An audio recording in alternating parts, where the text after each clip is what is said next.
Hidden Object Guru here with a breakdown of the apparent Supermassive Games leak that went up last night on 4chan. Is it real, or just an extrapolation based on rumors about an Until Dawn remake or remaster? Let's take a look at the likelihood of any of this being true, based on what we already know. First up, the Until Dawn remake. Now, we already know that Supermassive is back working with Sony on at least one project, and honestly, they'd be crazy not to put Until Dawn on their PS5 at least as a remaster. Hell, it's famously one of the best looking games ever on the PS4, so moving it over to PS5 is a no-brainer, especially considering Sony's new PS on PC program. Doing a remake or remaster is the only sane reason that Until Dawn isn't already on PC as part of that program. As for the specific details about the remake, let's consider them one at a time. Coming to PS5, Xbox Series X, and PC. This seems like a bit of a stretch. The Until Dawn IP is held by Sony, and there's no obvious upside to them in putting it on the Xbox. The PC release would be logical, but Sony giving up console exclusivity doesn't seem likely unless they were traded something pretty significant in return. It includes shared story mode from Dark Pictures. Now this would require writing almost an entirely new script for the game, which would be a heck of an undertaking. Seems like a bit of a stretch, although a new set of fans who only know Supermassive from the Dark Pictures games might actually demand this. Actors will reprise their roles, yes, including Rami Malek. This isn't that crazy of an idea. If they all had a good experience on the game the first time around, a couple of weeks of motion capture acting isn't a huge task, and since they have high-resolution scans of everyone's faces, it would be easy to have younger versions of them put in another performance.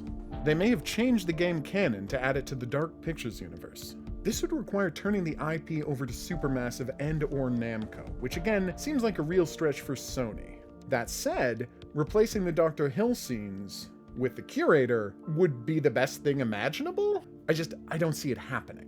Wendigos would get more screen time. If they were to rewrite the story, there's no reason they couldn't do this. Although, honestly, there's plenty of Wendigos in the game already, so I don't feel this is really necessary. More branching paths.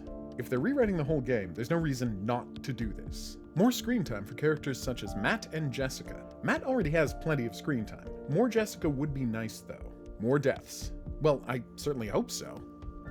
A new ending. I'm having a hard time imagining what this would be, but if they're rewriting the whole game, they certainly could add one.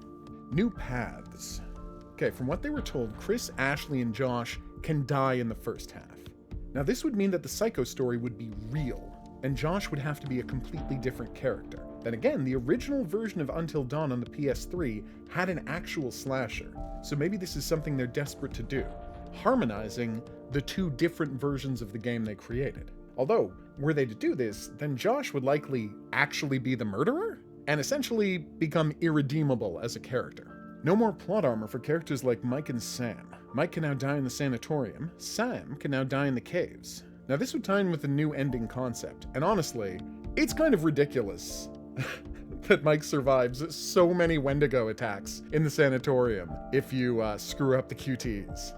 Mike can save Jessica in Chapter 4 and they can explore the sanatorium together, and if Matt escapes the Wendigo in Chapter 6, he now shows up at the lodge at the same time Emily does in Chapter 8.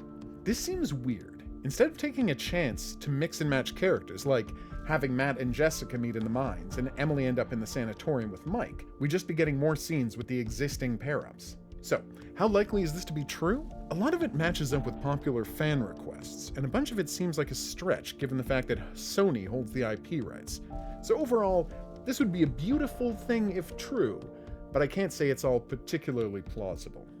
Now, for the Dark Pictures theories. Seasons 3 and 4 are being planned and will be announced after Season 2 ends in 2024. This is extremely likely based on what we already know about their pitches for over 30 different game concepts. That said, it's assuming that they're going to actually put out 2 games a year, which we've seen no sign of. The next game, The Devil in Me, will release in October. This kind of feels like a duh. Like, it would be basically game publishing malpractice for them to miss an October ship date. It's a horror game, it's gotta come out at Halloween. Many of the traps in The Devil in Me are inspired by Saw, and there are extremely brutal deaths, such as someone getting their head decapitated by a saw blade. You can't have your head decapitated. You can be decapitated, which is having your head cut off.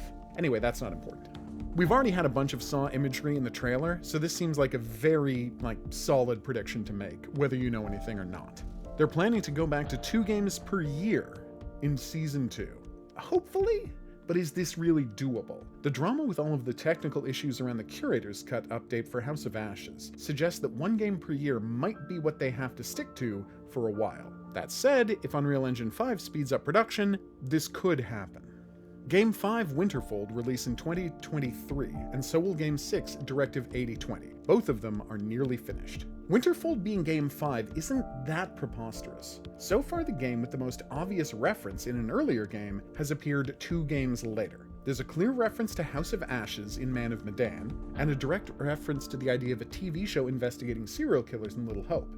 So if that pattern holds, then a clear mention of Winterfold could indicate it's only 2 games away, and also that we'll see a direct reference to Directive 8020 in The Devil in Me.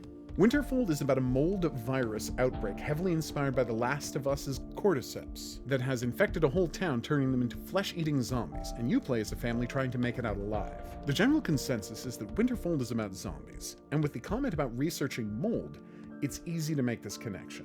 While this is certainly plausible, the lack of new information doesn't make this feel like a leak so much as a guess. Directive 8020 is about a group of European space explorers that uncover a secret Russian base on the moon that has been taken over by a rogue AI. Here's the thing. As I'll be talking about in an upcoming video, the titular Directive 8020 is a NASA rule about keeping alien life from making it to Earth. That would be a really weird name to give a game about AI. Switchback is a VR title. Everyone's already assuming that this is going to be a PSVR 2 launch title, so this could be a confirmation or just another popular guess. Oh Death is a collectible card game inspired by The Witcher 3's Gwent, and will release in 2025 between the Season 2 and 3 break. We already know that this is a card game based on the patent filing. The idea of putting it out between season breaks is an interesting one. If that's something they're planning on doing, it's not impossible that an Until Dawn remake or remaster could show up between Seasons 1 and 2. So, overall, this leak is light on any verifiable details, and mostly features things we either knew or are popular fan theories. That said, Supermassive Games is obviously very good at giving the audience what they want, so none of the things on this list are outside the realm of possibility. I've been the Hidden Object Guru, thanks for watching. If you haven't already, please like and subscribe. If you'd like to see more from me, drop by the stream on YouTube and Twitch. Weekdays at 9 p.m. Eastern, weekends, noon Eastern. Special thanks to my patrons Marissa, Desire, Eduardo, Brian, and Joanne. If there's any topics you want to see covered in future videos, please mention them in the comments section. I'll see you back here for more dark pictures, but until then, au revoir.